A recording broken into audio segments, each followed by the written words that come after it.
警备舱，你怕是还不知道不平。人头割下来，你的十字军忒麻烦，得看调查组调查的结果。我老婆下这是本家，没有，那就是林某统领，能进去为表诚意，林某愿意。 100银币1斤。李锐，你个贱！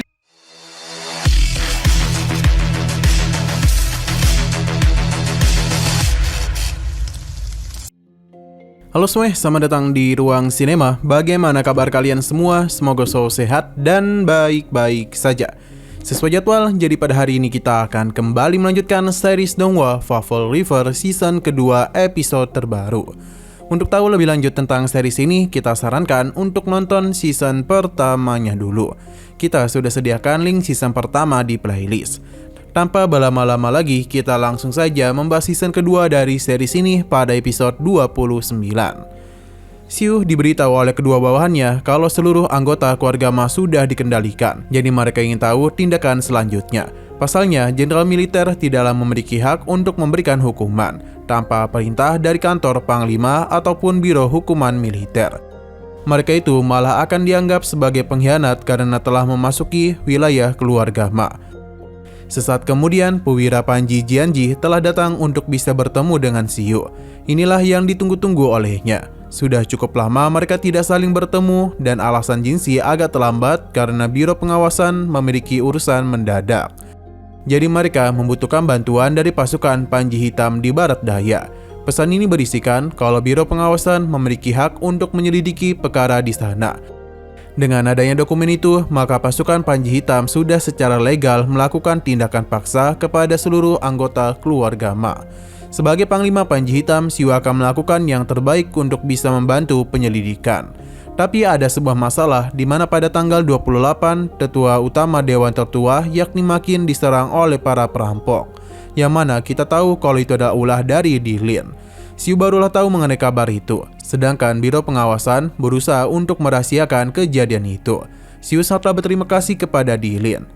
Xiu berpindah kepada Liu Fengshuang yang dikejar-kejar oleh para pasukan dari keluarga Lin.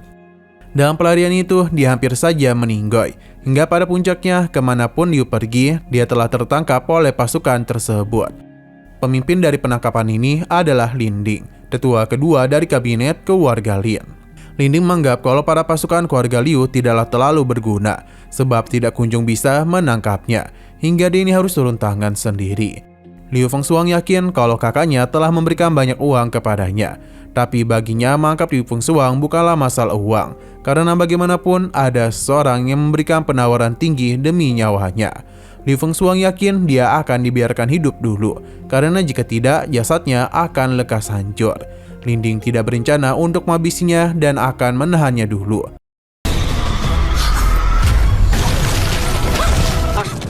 还有林锐的警备舱，你怕是还不知道不平。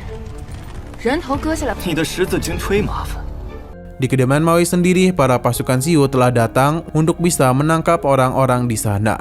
Terlihat kalau tempat ini dipenuhi oleh banyak wanita cantik, yang sepertinya Maui sangatlah bersenang-senang di kediamannya. Para gadis ini masihlah belum tahu kalau Maui merupakan pengkhianat dan malah memberikan tantangan kepada para penjaga.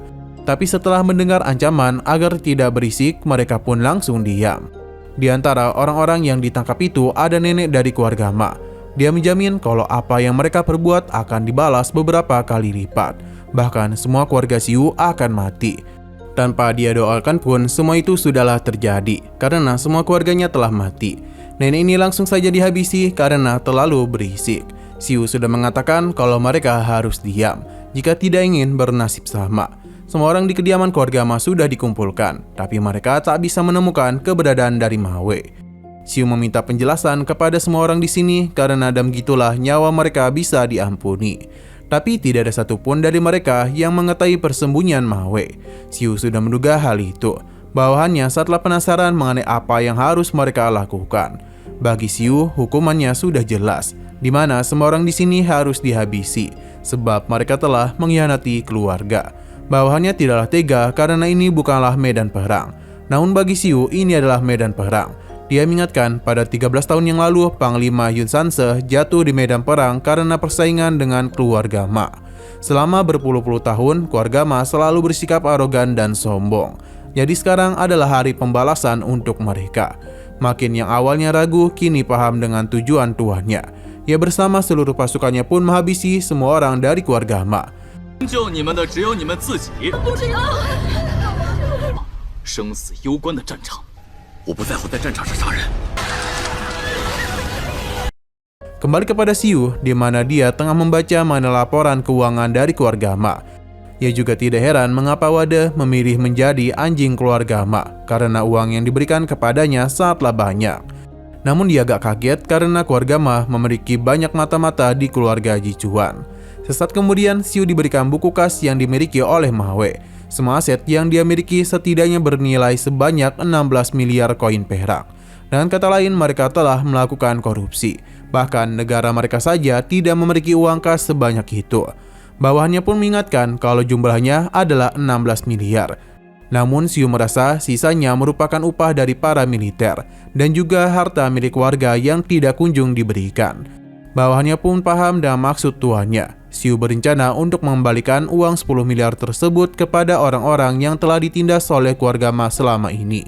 Sebelum pergi, bawahannya itu ingin memberitahu tentang masalah kota atas.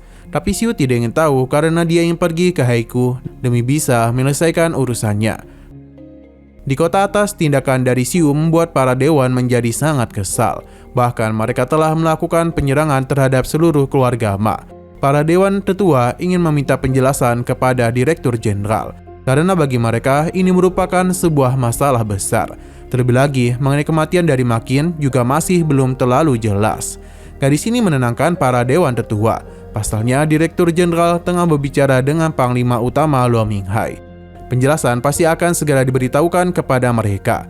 Di dalam, Direktur Jenderal akan mengutus Luo Minghai untuk membuat Xiu bersalah. Mereka tidak akan menghabisinya, sebab hanya ingin menghukumnya saja. Segala tindakan akan dia serahkan kepada Luo Minghai. Baginya, masalah Xiu tidaklah terlalu penting, karena Luo Minghai harus melakukan sesuatu. Sesaat kemudian, dia pun keluar untuk menemui para dewan tetua.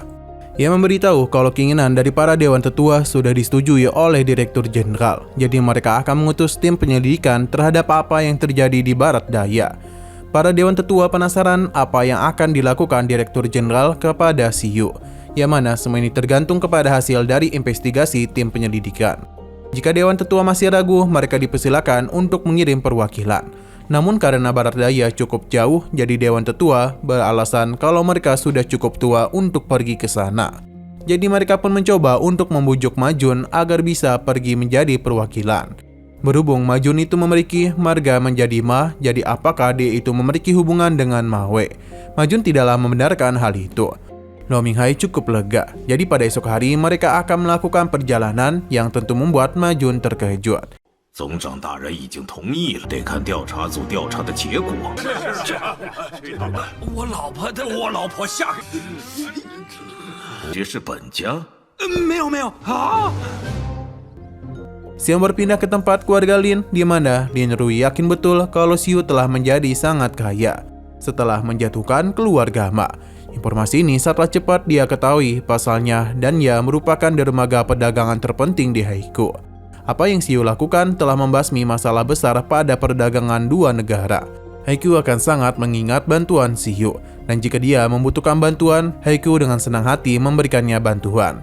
Xiu menyinggung tentang kerjasama mereka yang sepertinya telah dimulai. Lin akan menepati janjinya, yakni mengirim 2.000 kereta berisi persediaan dan juga 4 juta benih pertanian baru, ditambah 1.000 alat pertanian. Setidaknya persiapan setengah bulan dibutuhkan. Tapi mereka belumlah bisa menyelesaikan pengiriman karena timur jauh tidak seperti tempat lain. Jika seluruh jalur utama terbuka, maka keluarga Lin tidak akan merepotkan Xiu lagi. Xiu paham, jadi dia akan mengutus orang untuk mengurus hal tersebut.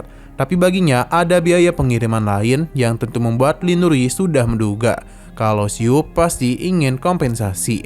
Namun keluarga Lin tidaklah perlu membayar dengan uang karena dia hanya ingin biskuit kompres militer, tapi dalam jumlah yang cukup banyak. Ini sempat membuat Lin Rui terkejut, bahkan dia mengira Xiu hanya bercanda saja. Pasalnya dibutuhkan produksi yang banyak terhadap barang tersebut. Setidaknya mereka hanya bisa memberi 500 kg saja. Tapi jika ingin lebih banyak, Xiu bisa membayarnya. Karena bagaimanapun bahan bakunya cukup langka. Namun harganya cukup mahal. Jadi Xiu menawar dari 200 perak ke 10 perak. Apa yang Xiu lakukan ini sama seperti ibu-ibu ketika belanja di pasar. Lin Rui hanya bisa menurunkannya ke angka 150 koin perak saja. Tapi Xiu malah terus menawar hingga mereka sepakat di angka 100 koin perak. Bagi Lin Rui, keluarga Jichuan memang sangat hebat dalam membeli barang. Tapi bukan barang ini yang dia maksud. Sepertinya Xiu belum terlalu tahu kalau keluarga Jichuan hendak membawa Liu Fengshuang. Mengetahui hal itu tentu saja mengejutkannya. Bahkan harga yang Jichuan tawarkan sangat sulit ditolak oleh mereka. Inilah kali pertamanya Xiu tahu kalau Liu Fengshuang ada di Haikou. Kini Xiu akan diajak untuk menemuinya. 上次你给我吃的那个什么小童的生产工序复杂，原材料这么多了120、 80 100。不是说你 柳风霜他在何丘 Padirnya Xiu pun baru tahu kalau Ahyun yang dia kenal ternyata Liu Fengshuang. Sebenarnya Lin Rui sangat ingin menjadikan Liu Fengshuang sebagai murid. Tapi karena permusuhan dua keluarga itu membuat dia tak bisa berbuat apa-apa. Xiu pun penasaran apa yang hendak direncanakan oleh Lin Rui. Baginya, Xiu dan Liu Fengshuang merupakan jenderal paling terkenal di benua ini. Dia tidak ingin menyia-nyiakan orang berbakat seperti mereka, tapi dia takut Jansing tidaklah memiliki pikiran yang sama sepertinya. Lin Rui hanya bisa berharap agar Xiu bisa menyelamatkan Liu Fengshuang, karena dia ingin gadis itu berada di keluarga Lin. Namun Xiu tidak yakin bisa melakukan apa yang dia minta. Lin Rui paham, namun dia harap Xiu bisa melakukan yang terbaik. Untuk menunjukkan ketulusannya, ia akan memberikan 5.000 kg biskuit kompres secara gratis kepadanya. Padahal dia sendiri yang mengatakan kalau itu sulit untuk membuat sebanyak itu. Xiu baru sadar kalau sepertinya Lin Rui telah menipunya, terutama tentang harga dari biskuit tersebut. 那就是林某统领能进去，外表诚意，林某愿意100银币1斤林瑞你个贱手 Setelah dari sana, Xiu pun kembali ke tempatnya. Namun dia dikejutkan oleh Mengkudo dan para prajurit lainnya. Karena para pasukan penjaga ini bukan berasal dari miliknya. Xiu pun yakin masalah telah terjadi. Benar saja, di dalam sana sudah ada Long Minghai bersama dengan beberapa orangnya. Manjun menyinggung Xiu yang sudah bukan lagi seorang panglima. Tapi Bon Xiu mengingatkan kalau dia hanya diberhentikan tugas saja untuk menjalani penyelidikan, jadi jabatannya tidak dicabut. Berdasarkan perintah dari Direktur Jenderal, Xiu akan dihentikan untuk sementara waktu. Karena tindakannya terhadap keluarga Ma, ia juga tidak boleh keluar tanpa izin. Karena harus bekerjasama dalam melakukan investigasi. Long Minghai harap ini sangat jelas didengar olehnya. Xiu paham dan dia tidaklah mempermasalahkan hal itu, tapi sepertinya mereka sudah terlambat. Pasalnya di Danya sudah tidak ada lagi keluarga Ma. Mendengar hal itu membuat Long Minghai terkejut. Pasalnya satu-satunya orang bermagrama di sini hanyalah Ma Jun saja. Ini tentu membuatnya takut, sedangkan Long Minghai tidak habis pikir dengan apa yang dia lakukan. Keputusan Xiu sudah bulat karena daripada membuat mereka menderita, lebih baik dia menghabisi semua orang secara bersamaan. Perkataan Xiu akan Long Minghai teruskan kepada Direktur Jenderal. Xiu pun akan dibawa pergi, namun dia ini mendengar juga kalau Liu Fengshuang akan dihabisi di tempat dan tidak akan dibawa ke kota atas. Xiu yang memiliki sebuah rencana mulai berakting kesakitan. Jadi dia itu harus pergi ke kamar kecil. Tujuan Xiu adalah untuk menemui bawahannya agar bisa memberikannya sebuah misi, di mana dia meminta untuk menyiapkan 2 kuda dan perbekalan lainnya. Bawahannya paham, bahkan dia tidak bertanya mengenai alasannya, karena dia yakin kalau alasan Xiu melakukan hal itu karena memiliki hal yang tidak bisa dia pahami. Tapi dia bingung dan pakaian wanita apa yang harus dia siapkan. Xiu pun masuk ke dalam kamarnya dan mengingat mengenai perkataan Lin Rui kalau penyerahan Liu Fengshuang akan dilakukan di pos pelintasan Mengerdo. Xiu juga diberitahu mengenai tanggalnya, jadi kemungkinan besar dia akan melakukan penyelamatan kepada Liu Fengshuang. 四川秀问心无愧。是，大人，您传多大马？下官只知道，大人这么做肯定是在摩尔多关卡。 Nah, sayang sekali lagi seru-serunya, episodenya pun harus bersambung dulu. Oke, sekian dulu pada video kali ini. Untuk video selanjutnya akan segera hadir. Jadi bagi kalian yang ingin mengikuti series ini, langsung saja klik subscribe dan aktifkan loncengnya. Terima kasih yang sudah menonton video sampai habis. Jika kalian suka pada video ini, klik like dan share ke teman-teman kalian tentang channel ini. Dan ditunggu aja kelanjutannya. Oke, sampai jumpa di video selanjutnya.